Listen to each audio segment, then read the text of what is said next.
శ్రీ గణేశాయ నమః, శ్రీ గురు దత్తాత్రేయ నమః.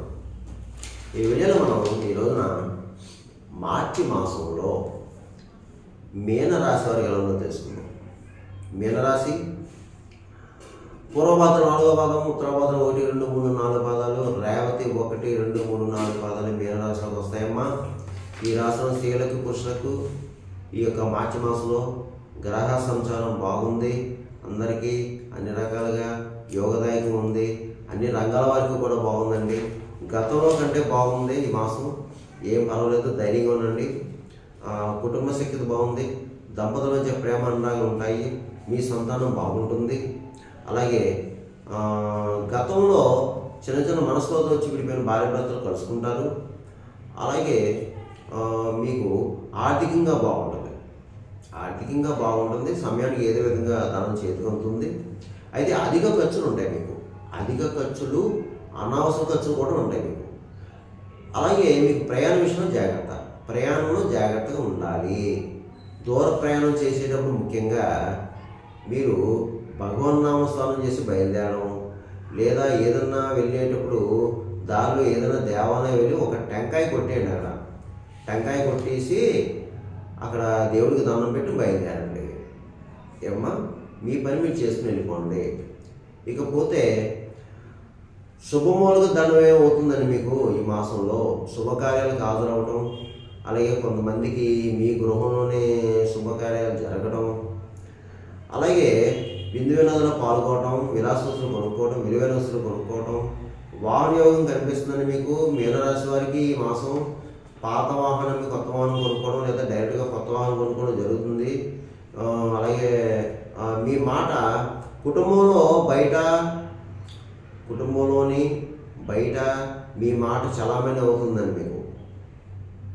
ఆర్థిక లావాదేవీలు పూర్తవుతాయి. కొన్ని బాధ్యతలు చేపడతారు. అలాగే ప్రభుత్వ సంబంధించిన కార్యాలు పూర్తవుతాయి. పెద్ద పెద్ద రాజకీయ నాయకులు కలుసుకుంటారు. మీ పనులు పూర్తి చేయించుకుంటారు. అలాగే సంఘంలో గౌరవ మర్యాదలు పొందుతారు. పరపతి పెరుగుతుంది. గతంలో కాస్త గౌరవ విషయంలో దెబ్బతిన్నారు, కానీ పోయిన గౌరవ మర్యాదలు పొందుతారు మళ్ళీ మీరు. అలాగే జీవన విధానం బాగుంటుంది. ఎవరు ఏ వృత్తిలో ఉన్నా ఆ వృత్తిలో రాణింపు ఉంటుంది. చక్కగా మీ స్కిల్ బయటపడుతుంది. మిమ్మల్ని గుర్తిస్తారు. మీరు ఒక స్థాయి మెట్టు పైకెక్కుతారు. అలాగే ముఖ్యంగా ఈ మీనరాశి వారి మార్చి నెలలో పట్టిందల్లా బంగారం అన్నట్టు ఉంటుందండి. పట్టిందల్లా బంగారం అన్నట్టు ఉంటుంది. గత 3 నెలలుగా మానసికంగా శారీరకంగా బాధపడుతున్నారు, కానీ ఇప్పుడు బాగుందండి మీకు. మార్చి మాసంలో ఏం కంగారు పడాల్సిన పని అయితే లేదు, రాదు కూడా. కాకపోతే దీంట్లో కొంతమంది బద్ధకస్తులు ఉన్నారండి. మరి బద్ధకాన్ని వినాలి. మీరు మరి ప్రయత్నం చేస్తే మరి మీరు సక్సెస్ అవుతారు. బాగుందండి, అన్ని రకాలుగా బాగుంది. దీంట్లో కంగారు పడాల్సిన పని అయితే లేదు. కానీ ఒకటమ్మా, ముఖ్యంగా గురువుని బ్రాహ్మణ్ణి దూషించొద్దు, పెద్దవాళ్ళని గౌరవించండి. అలాగే ఇతరుల విషయంలో ఏలు పెట్టొద్దు, సాక్షి సంతకం చేయవద్దు, అబద్ధపు సాక్ష్యం చెప్పవద్దు. మీ పని మీరు చేసుకుని వెళ్ళిపోండి. ధైర్యంగా అడుగు ముందుకు వేయండి, మీరు సక్సెస్ అవుతారు. సంకల్ప సిద్ధి కనిపిస్తుంది. మీ సంకల్పం నెరవేరుతుంది. ఇక రియల్ ఎస్టేట్ రంగం వరకు బాగుందండి. స్పెక్యులేషన్ లాభిస్తుంది. మోటార్ ఫీల్డ్ వరకు బాగుంది. షేర్ మార్కెట్ బాగుంది. అలాగే ప్రైవేట్ కాంట్రాక్ట్స్ బాగుంది. అలాగే సినిమా టీవీ రంగంలో వరకు బాగుందండి. అన్ని రకాల డిపార్ట్మెంట్ వరకు బాగుందండి. అలాగే అవార్డులు కూడా రావడానికి అవకాశం ఉంది. సువర్ణ అవకాశాలు కూడా వస్తాయి మీకు, ఉపయోగించుకోవడానికి ఈ మాసం. ఇక రాజకీయ నాయకులకు బాగుందండి. ప్రజల్లో మంచి గుర్తింపు తెచ్చుకుంటారు. ప్రజలకు కావాల్సిన పనులన్నీ మీరు చేస్తారు. అలాగే అయితే ఆరోగ్య విషయంలో జాగ్రత్తగా ఉండాలండి. రాజకీయ నాయకులు ఆరోగ్య విషయంలో జాగ్రత్తగా ఉండాలి. ప్రయాణ విషయంలో జాగ్రత్తగా ఉండాలండి.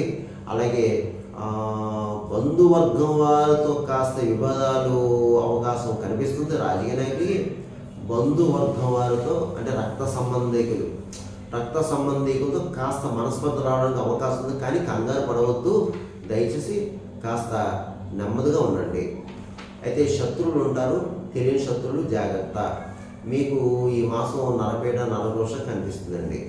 జాగ్రత్తగా ఉండండి. ఇక ఈ వ్యాపారస్తులకి అన్ని రకాల వ్యాపారస్తులకి బాగుంది, జాయింట్ వ్యాపారస్తులకి బాగుంది, కొత్తగా వ్యాపారం పెట్టుకోవచ్చు, మంచి లాభాలు వస్తాయండి. అలాగే ప్రభుత్వ పరంగా ప్రైవేట్ పరంగా ఉద్యోగస్తులకి బాగుంది, చక్కగా ఉంది. గృహ మార్పు కనిపిస్తుంది, స్థల మార్పు కనిపిస్తుంది. అలాగే మీకు శాలరీస్ పెరుగుతాయి, ప్రమోషన్స్తో కూడిన బదిలీలు రావచ్చు, తోటి సహ ఉద్యోగులు మిమ్మల్ని గౌరవిస్తారు. ఇకపోతే చదువుకునే విద్యార్థులు ఎవరైతే ఉన్నారో చక్కగా చదువుతారు. అలాగే మంచిగా చదవండి, మంచి మార్కులతో పాస్ అవుతారు. పరీక్ష సమయం కదా ఇది, మంచిగా పరీక్షలు రాయండి అమ్మా, మంచి మార్కులు వస్తాయి, మంచి మార్కులతో పాస్ అవుతారు. మీకు మంచి భవిష్యత్తు ఉందమ్మా. కానీ చదువు మీద శ్రద్ధ పెట్టండి, ఇతర వ్యాపకాల మీద శ్రద్ధ వహించవద్దు, మంచిగా కాన్సన్ట్రేషన్ చేయండి. ఇకపోతే వివాహ అమ్మాయిలు అబ్బాయిలు ఎవరు ఉంటే వివాహ ప్రయత్నం చేసుకోవచ్చు, మీ యొక్క ప్రయత్నాలు సక్సెస్ అవుతాయి. అలాగే ఏది అయినా సరే ఈ యొక్క మీనరాశి వారికి ఈ మాసం అంతా బాగుంది, అన్ని రకాలుగా బాగుంది. కంగారు పర్సన్ పని అయితే లేదు లేదు లేదు, కానీ ప్రయత్నాలు గట్టిగా చేసుకోండి. ఇకపోతే ఈ యొక్క రాశి ఫలాలు గోచర ఫలాలు కేవలం మీకు 40% పనిచేస్తుంది, మిగతా 60% కూడా మీ యొక్క జన్మజాతకం మీద ఆధారపడుతుంది. జన్మలగ్నం, లగ్నంతో ఉన్న గ్రహ యొక్క పరిస్థితి, జరిగే దశ, అంతర్దశ దాన్ని బట్టి కూడా ఉంటుందండి.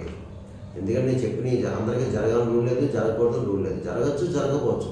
చాలామంది కాల్ చేస్తారు, గురుగారు మీరు చెప్పిన జరిగిన, కొంతమంది జరగలేదు, కొంతమంది కాల్ చేస్తారు. నేను ప్రతి వీడియోలో చెప్తున్నాను, ఈ వీడియోలో కూడా చెప్పాను. దయచేసి కొత్తగా నా వీడియో చూసే వాళ్ళు కూడా గమనించండి. మీకు ఏమైనా సలహాలు సంప్రదింపు కావాలి, కింద నెంబర్ ఉందా, నెంబర్ కాల్ చేసి మా ఆఫీస్ వాళ్ళకి అపాయింట్మెంట్ తీసుకోండి, మీకు తగిన సూచనలు ఇవ్వడం జరుగుతుంది. ఇకపోతే ఈ యొక్క మీనరాశి వారు మార్చి మాసంలో నేను చెప్పిన పరిహారం చేసుకుంటే ఈ మాసం అంతా యోగిస్తుంది. అది ఏమంటే ఎక్కువ మీరు ఈ యొక్క మీనరాశి వారు ఎక్కువ మీరు గురు ఆరాధన చేసుకోవాలి. గురు ఆరాధన అనగా సాయిబాబా, దత్తాత్రేయుడు, దక్షిణామూర్తి, రాఘవేంద్ర స్వామి ఆరాధన చేసుకోవడం, గురువారి నియమాన్ని పాటించడం. ఒక గురువారం రోజున కిలుంపావు శనగలు, పసుపు రంగు గల వస్త్రం మూట కట్టి, అలాగే ఒక 6 డజన్ అంటుపలు బ్రాహ్మణులకు దానం, యథాశక్తి దక్షిణ తాంబూలంతో దానం చేయండి. అలాగే ఎక్కువ గురువారి నియమాలు, గురు స్తోత్రాలు, దక్షిణామూర్తి స్తోత్రం, దత్తాత్రేయ యొక్క స్తవం, అలాగే గురు చరిత్ర ఎక్కినారు భరద్వాజ మాస్టారు రాసిన గురు చరిత్ర బుక్ తీసుకోండి. చక్కగా ప్రతిరోజు 1, 2, 3 అధ్యాయాలు చదవండి అమ్మా. అది 2 పేజీలు ఉంటుంది. ప్రతిరోజు గురు చరిత్ర చదువుకోండి, దానివల్ల గురుబలం పెరుగుతుంది. ఎందుకంటే మీరు మీనరాశి వారు ఏనాశని ప్రభావం ఉన్నారు కదమ్మా. ఎంత ఎక్కువ మీరు గురు ఆరాధన చేసుకుంటే ఏనాశని ప్రభావం తగ్గుముఖం పడుతుంది.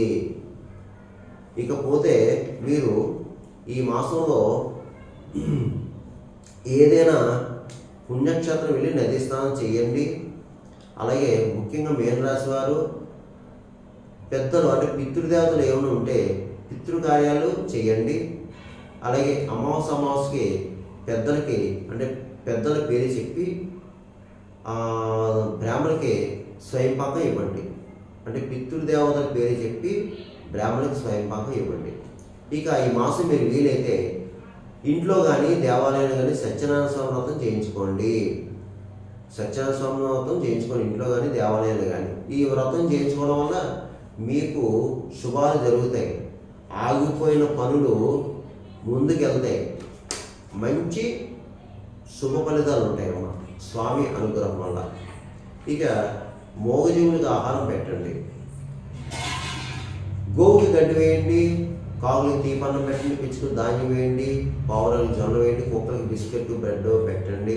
అలాగే భిక్షగాలు తారసపడితే భిక్షగాళ్ళు, ఫిజికల్ హ్యాండిక్రాఫ్ట్స్, అలాగే బ్లైండ్ పర్సన్స్ ఇలాగా తారసపడితే తప్పకుండా వారికి తినడానికి ఏదన్నా పెట్టండి, చేతిలో ఎంత వద్ద ధనాన్ని పెట్టండి. అలాగే ఎక్కడైనా అన్నదానాలు జరుగుతుంటే అన్నదానంలో పాల్గొనండి. యథాశక్తి మీ వంతు ఉప్పు, పప్పు, బియ్యాన్ని సహాయం చేయండి. ఎందుకంటే మనం ఎన్ని పూజలు, పునస్కారాలు, హోమాలు, నోములు, వ్రతాలు చేసినా కొన్ని పరిస్థితుల్లో మనకి పనులు ముందుకు వెళ్ళవు. ఎందుకంటే పూర్వజన్మ పాపకరం వెంటాడుతుంది మనని, అందుకు పనులు ఆగిపోతాయి. అలాంటప్పుడు ఈ యొక్క దాన ధర్మాలు చేసుకోవడం వల్ల, అన్నదానం చేయడం వల్ల ఇవన్నీ ఏంటంటే కర్మ కలుగుతుంది. పూర్వజన్మలో చేసిన పాప కర్మలు కలుగుతే అప్పుడు మన పనులు ముందుకు వెళ్తాయి. అది గమనించుకోండి దయచేసి. అందు గురించి మీ అవకాశం బట్టి చేసుకోండి. ధైర్యంగా ఉండండి, మనోనిబ్బరంగా ఉండండి. మీ సంకల్పం సిద్ధిస్తుంది, మీ సంకల్పం సిద్ధిస్తుంది. అనుకున్న లక్ష్యం నెరవేర్చుకోగలరు. సర్వే జనా సుఖినో భవంతు. శుభం భవతు. స్వస్తి.